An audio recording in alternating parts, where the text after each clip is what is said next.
Assalamualaikum warahmatullahi wabarakatuh. Halo semuanya, perkenalkan, saya Jasmine Ramadhani Salsabila dari kelas 1 MA 09, jurusan Ilmu Komunikasi Universitas Gunadarma. Pada kesempatan kali ini, saya akan membahas mengenai materi interaksi sosial pada mata kuliah pengantar sosiologi.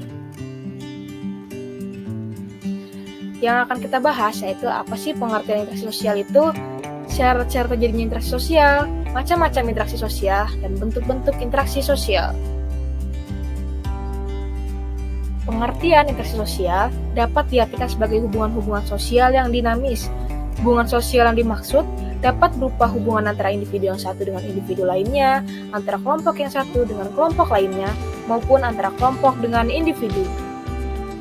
Lalu, apa sih syarat-syarat terjadinya interaksi sosial? Yang pertama, kontak sosial. Kontak sosial berasal dari bahasa Latin, con atau cum, yang berarti bersama-sama, dan tengo yang berarti menyentuh. Jadi, secara harfiah, kontak adalah bersama-sama menyentuh. Kontak sosial memiliki beberapa sifat loh. Yang pertama, kontak sosial positif. Yang kedua, kontak sosial negatif. Yang ketiga, sifat primer. Dan yang terakhir, sifat sekunder. Lalu, yang kedua, syarat terjadinya interaksi sosial yaitu adanya komunikasi. Komunikasi adalah bahwa seseorang yang memberi tafsiran kepada orang lain yang berwujud pembicaraan, gerak-gerak badannya atau sikap, perasaan-perasaan apa yang ingin disampaikan oleh orang tersebut. Dengan adanya komunikasi, sikap dan perasaan kelompok dapat diketahui oleh kelompok lain atau orang lain. Selanjutnya, macam-macam interaksi sosial. Menurut Mariyati dan Suryawati, interaksi sosial dibagi menjadi 3 macam loh, yaitu yang pertama, interaksi sosial antara individu dan individu, merupakan pertemuan antara seseorang dengan individu lain yang bertujuan untuk memberikan aksi atau respon untuk menjadi teman dan mengarah ke arah bekerja sama jika reaksinya positif. Namun, jika reaksinya negatif, kemungkinan akan muncul konflik atau pertentangan. Yang kedua, interaksi antara individu dan kelompok. Interaksi sosial individu dengan kelompok pada salah satu bahkan lebih kelompok yang besar biasanya terdiri lebih dari 3 orang yang dimana memberikan informasi, entah itu promosi, informasi, bahkan seminar. Dan yang ketiga, interaksi sosial antara kelompok dan kelompok merupakan pertemuan antara 2 kelompok atau lebih dengan kelompok yang berbeda untuk mengkomunikasikan hal yang berkaitan, namun sifatnya bukan hal pribadi, melainkan untuk kepentingan kelompok itu sendiri. Bentuk-bentuk interaksi sosial yaitu melalui proses asosiatif. Bentuk interaksi sosial asosiatif adalah bentuk interaksi sosial positif yang mengarah pada kesatuan. Yang pertama, kerjasama, suatu usaha bersama antara orang perorangan atau kelompok untuk mencapai tujuan bersama. Yang kedua, akomodasi, suatu proses penyesuaian sosial dalam interaksi sosial pribadi dan kelompok-kelompok manusia untuk meredakan pertentangan. Yang ketiga, asimilasi, proses sosial dalam taraf lanjut ditandai dengan adanya usaha-usaha mengurangi perbedaan-perbedaan yang terdapat antara orang perorangan atau kelompok-kelompok manusia. Selanjutnya yaitu proses disosiatif, adalah keadaan sosial dalam keadaan disharmoni akibat adanya pertentangan antar anggota masyarakat.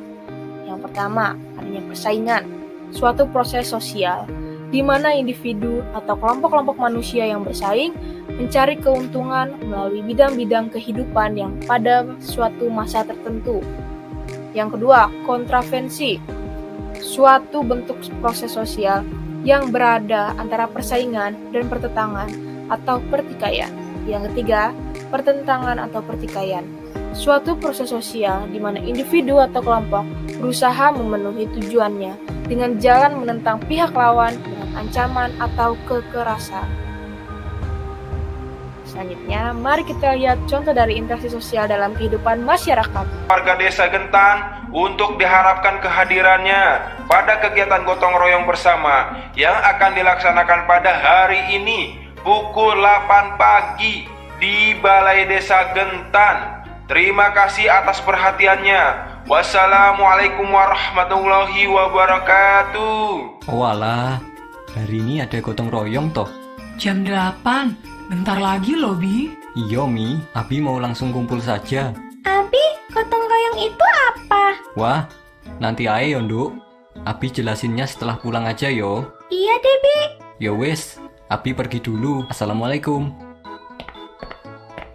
Waalaikumsalam, Bi. Umi, gotong royong itu apa sih, Umi? Gotong royong itu apa, Yondo? Umi juga susah ya jelasinnya. Ih, Umi. Gini aja, Yondo. Gotong royong itu adalah kerjasama yang dilakukan oleh banyak orang-orang untuk meringankan suatu pekerjaan. Leli masih bingung deh, Umi.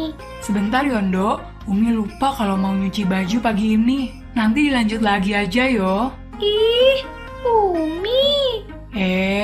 Anak Umi nggak boleh manja. Iya, Umi. Ya wes, Umi mau cuci baju dulu.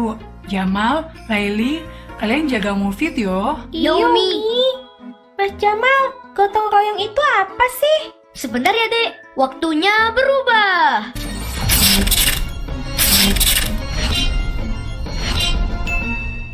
Gotong royong itu adalah usaha yang dikerjakan secara bersama-sama untuk mencapai suatu hasil yang didambakan atau diinginkan. Contohnya ya, Dek, seperti bapak-bapak warga di desa kita ini.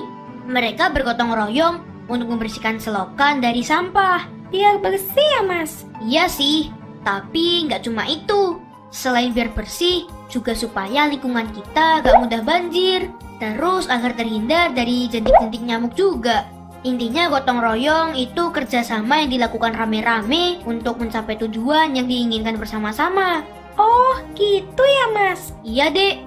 Oh iya, tapi harus diingat nih, gotong royong itu untuk sesuatu yang positif aja ya. Jangan sampai kita bergotong royong untuk perbuatan yang buruk, seperti menyontek misalnya. Leli nggak pernah nyontek kok, Mas. Bagus deh, itu baru namanya adik Mas Jamal yang cantik. Hahaha. Hihihi. Makasih, Mas Jamal.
Baik, itu saja materi pembelajaran interaksi sosial kali ini.